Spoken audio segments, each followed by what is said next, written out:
Komnas HAM buka 20 video rekaman Ferdy Sambo, Brigadir J dari Magelang hingga Duren 3. Isinya mengejutkan.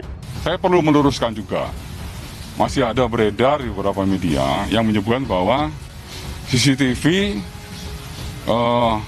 rusak, kemudian kenapa diketemukan CCTV yang lain? CCTV yang rusak, sesuai dengan apa yang disampaikan oleh Kapolres Jakarta Selatan, ini CCTV yang di TKP. Tapi CCTV yang sepanjang jalur ini, di sekitar TKP, ini sudah diketemukan oleh penyidik. Demikian juga kemarin saya sampaikan, CCTV dari sepanjang jalan, dari mulai Magelang sampai dengan TKP sini, itu juga sudah diketemukan oleh penyidik. Sekarang masih proses pemeriksaan oleh lapor untuk mengklarifikasi dan mencocokkan untuk kalibrasi untuk mencocokkan waktunya. Karena waktu yang ada di CCTV dengan real time harus sama. Juga di situ decoder. Jadi bukan yang nyorot itu, kalau yang nyorot itu nggak nyimpan apa-apa, tapi dia kan ngambil gambar. Nah, decoder itu bisa mengetahui kalau dibuka pada saat jam sebelum kejadian, setelah saat kejadian, dan after kejadian. Bisa di situ. Tapi kalau lihat dari segi video, salah satu yang paling penting, ya video dari Magelang sampai Duren 3 itu apa yang terjadi, berhentinya di mana, pakaiannya apa, dan lain sebagainya terlihat di situ. Oke? Termasuk misalnya teman-teman banyak yang nanya nih, apakah di video itu ada prosesi PCR? Ada prosesi PCR. Ya. Dalam video itu dengan ada jamnya, ada PCR di situ. Siapa saja yang di PCR, semua termasuk almarhum Joshua.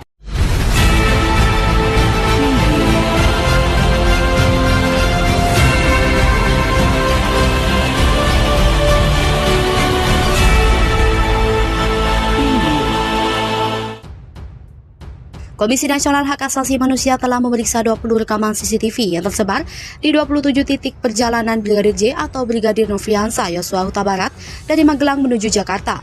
Dalam video diketahui bahwa Brigadir J masih hidup saat tiba di rumah dinas Kadipropam nonaktif Irjen Ferdy Sambo di Kompleks Polri Duren 3, Jakarta Selatan. Ana mengatakan, dalam video tersebut Brigadir J terlihat masih hidup dan bercengkrama bersama keluarganya Irjen Ferdy Sambo, termasuk istri Sambo yakni Putri Chandrawati. Sebelumnya, Komnas HAM kembali memanggil beberapa tim dari Mabes Polri guna mendalami kasus kematian Brigadir J. Dalam pantauan MNC Portal di lokasi pada Rabu 27 Juli 2022 siang, beberapa pihak telah menggunakan kemeja putih turut hadir ke kawasan kantor Komnas HAM, Jakarta Pusat. Terlihat pula Karopaminal Brigjen Pol Anggoro Sukartono beserta iringannya hadir ke gedung Komnas HAM, lalu Kepala Divisi TIK Polri Irjen Pol Slamet Uliandi dan Dirti Pit Siber, Bareskrim Polri Brigjen Pol Asep Edi beserta tim juga terlihat memenuhi panggilan Komnas HAM. Akhirnya terungkap kondisi istri Ferdy Sambo saat Brigadir J diautopsi. Rosti menangis cari Putri. Titik terang kematian Brigadir J mulai terungkap. Akhirnya terungkap kondisi Putri saat Brigadir J diautopsi. Rosti nangis cari istri Ferdy Sambo. Nama Putri Chandrawati, istri Kadipropam Polri nonaktif Irjen Ferdy Sambo disebut Rosti Simanjuntak, ibunda Brigadir saat proses autopsi ulang. Kematian Brigadir J atau Nofriansah Yosua Huta Barat yang menyeret Ferdy Sambo, Baradae dan Putri Chandrawati terus menarik perhatian publik. Terbaru, pembongkaran makam dalam rangka autopsi ulang Brigadir J yang berlangsung pada Rabu 27 Juli 2022 di Desa Sukamakmur, Kecamatan Sungai Bahar, Kabupaten Muara Jambi. Peristiwa ini diwarnai tangisan pilu dan teriakan histeris sang ibunda korban bernama Rosti Simanjuntak. Rosti Simanjuntak menangis histeris jelang proses autopsi ulang jenazah sang anak Rabu 27 Juli 2022. Ia berulang kali menyebut nama istri Irjen Sambo, di manakah keberadaan Putri Chandrawati. Rosti terlihat histeris saat proses pembongkaran makam Brigadir J berlangsung. Pihak keluarga hingga harus menenangkannya dan membawanya ke sebuah tenda di sekitar area pemakaman. Di dalam tenda, sang ibu masih terlihat sangat histeris sehingga sempat menyebut nama istri Kadipropam Polri nonaktif Irjen Ferdy Sambo, Putri Ferdy Sambo. Menurut pengakuan Rosti, Putri Chandrawati pernah berjanji akan selalu menjaga anaknya, Brigadir Joshua atau Brigadir J dengan baik. Rosti mempertanyakan tentang keadilan tersebut.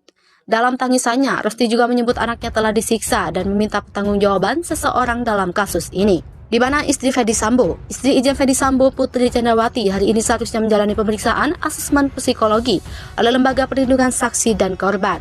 Namun yang bersangkutan tidak bisa menghadiri sehingga agenda tersebut pun dibatalkan. Wakil Ketua LPSK Edwin Partogi Pasaribu menyatakan kalau yang bersangkutan masih berhalangan untuk bisa hadir ke LPSK. Jika merujuk pernyataan Edwin sebelumnya, kondisi dari Putri masih belum stabil untuk dimintai keterangan pasca kejadian baku tembak yang menewaskan Brigadir J Jumat 8 Juli 2022 silam. Dengan begitu, maka LPSK akan menjadwalkan ulang pemeriksaan asesmen psikologi untuk Putri jika memang hari ini tak bisa hadir. Ketua Komnas HAM Ahmad Taufan Damanik menyebut sudah mulai menemukan titik temu atas kejadian peristiwa polisi tembak polisi yang melibatkan Baradae dan Brigadir Yosua Huta Barat alias Brigadir J. Apalagi Selasa 26 Juli 2022 kemarin, pihaknya telah melakukan pemeriksaan terhadap 7 ajudan Kadif Propam Polri nonaktif Irjen Ferdi Sambo, termasuk salah satunya juga Baradae. Menurut keterangan Ahmad Taufan, Baradae terlihat tenang saat diperiksa Komnas HAM. Kendati demikian, hasil pengumpulan keterangan dari para saksi ini tetap akan disinkronisasikan dengan beberapa hal lain. Di antaranya bukti-bukti CCTV, keterangan saksi lain, dan jejak digitalnya. Selain itu juga diperlukan adanya pembanding lain seperti hasil forensik. Kapolres Jakarta Selatan Kombes Pol Budi Herdi mengatakan sebelum tewas ditembak Brigadir Yosua disebut menerobos masuk ke kamar istri Irjen Sambo.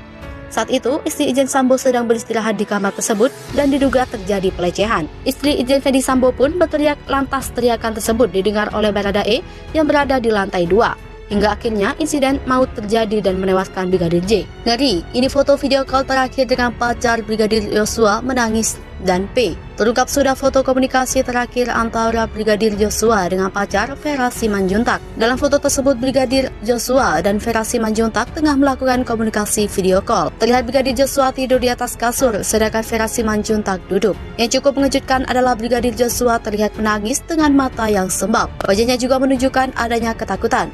Demikian pula dengan Vera Simanjuntak, matanya sembab memerah dan menangis. Foto komunikasi terakhir Brigadir Joshua dengan Vera Simanjuntak itu diunggah pengacara keluarga Komarudin Simanjuntak melalui akun media sosialnya Rabu 27 Juli 2022. Dalam keterangannya, Komarudin meminta dukungan atas otopsi ulang jenazah Brigadir Joshua yang saat ini dilakukan di RSUD Sungai Bahar Jambi. Komarudin juga menuntut agar hasil otopsi Brigadir Joshua dibuka secara transparan kepada publik. Itu sebagaimana perintah Presiden Jokowi yang sampai 2 kali memperingatkan penanganan Jumat berdarah di rumah dinas mantan Kadif Propam Irjen Pol Ferdi Sambo itu. Setelah itu, Komarudin juga mendesak agar jenazah Brigadir Joshua bisa dimakamkan secara kedinasan. Komarudin juga menyertakan keterangan foto tangkapan layar komunikasi antara Brigadir Joshua dan pacar Vera Simanjuntak.